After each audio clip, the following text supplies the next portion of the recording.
do like this video where I tell about myself.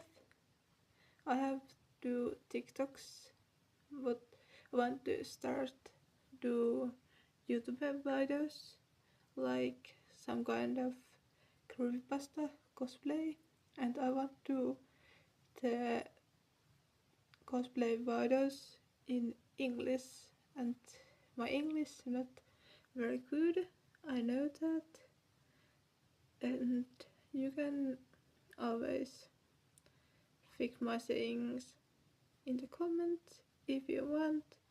You can hate, you can do what you want, but now I can tell little bit about myself. I'm 16 years old and I use he, him and they, them pronouns, and I'm from Finland. I speak Finnish every day and I don't speak English that much. I chat with English a lot of with my friends, but I don't talk very much, so I don't speak very well.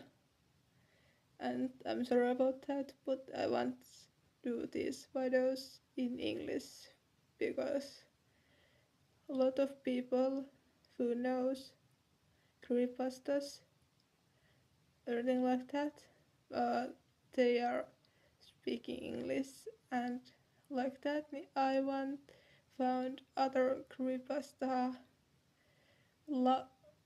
people who loves creepypastas, you know, if you understand what I mean, like that. But yeah.